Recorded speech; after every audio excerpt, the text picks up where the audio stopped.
Find equivalent fraction of 2/7. Equivalent fraction means the fractions that have the same value, जिनकी value equal होती है। तो बेटा किसी भी फ्रैक्शन के इक्विवेलेंट फ्रैक्शन हम कैसे फाइंड कर सकते हैं? एक तो बेटा हम मल्टीप्लिकेशन से फाइंड कर सकते हैं, दूसरा हम डिवीजन से फाइंड कर सकते हैं। फर्स्ट पार्ट सॉल्व करेंगे बेटा मल्टीप्लिकेशन मेथड से। ओके, तो अब आपको बेटा 2/7 के इक्विवेलेंट फ्रैक्शन फाइंड करने हैं। तो किसी भी फ्रैक्शन के इक्विवेलेंट फ्रैक्शन फाइंड करने के लिए हम क्या करते हैं बेटा, उसके न्यूमरेटर और डिनोमिनेटर को सेम नंबर से मल्टीप्लाई कर देते हैं। जैसे देखिए बेटा यहाँ पे हम मल्टीप्लाई कर रहे हैं 2 से। आपने क्या किया, न्यूमरेटर को भी 2 से मल्टीप्लाई किया और डिनोमिनेटर को भी 2 से। आपको ये जो नंबर लेना है ये सेम लेना है। आप ऐसा नहीं कर सकते कि ऊपर 2 ले लिया और नीचे 3।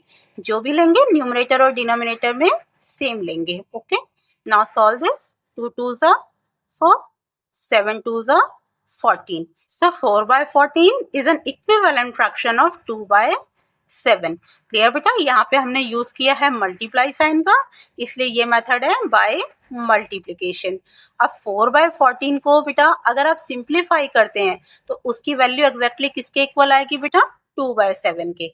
देखिए बेटा आपने फ्रैक्शन लिया 4/14, अब इसको सिंप्लीफाइड फॉर्म में अगर आप करते हैं 2 2s are 4, 2 7s are 14, क्या वैल्यू आ गई आपके पास, 2/7।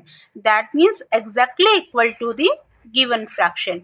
इसलिए कहा गया है कि जो इक्विवेलेंट फ्रैक्शन है उनकी वैल्यू सेम होती है। क्लियर बेटा, चाहे उनके न्यूमरेटर्स और डिनोमिनेटर डिफरेंट है लेकिन उनकी सिंप्लीफाइड फॉर्म जो है बेटा वो एग्जैक्टली सेम आएगी। क्लियर बेटा, चलिए अब इसी का ही एक और अगर इक्विवेलेंट फ्रैक्शन फाइंड करना है तो आप कैसे फाइंड करेंगे?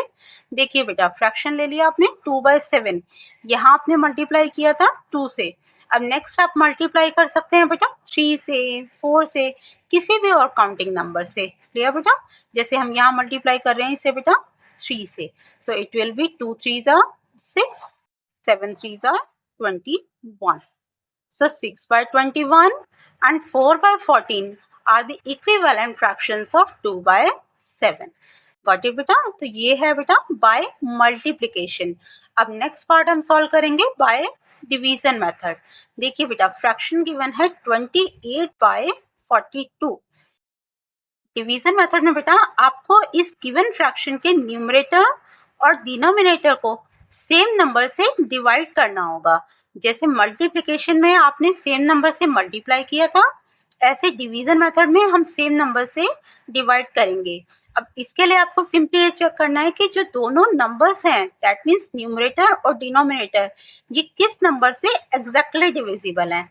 अब आपको एक ऐसा नंबर फाइंड करना है जिससे 28 भी एग्जैक्टली डिविजिबल हो और 42 भी एग्जैक्टली डिविजिबल हो।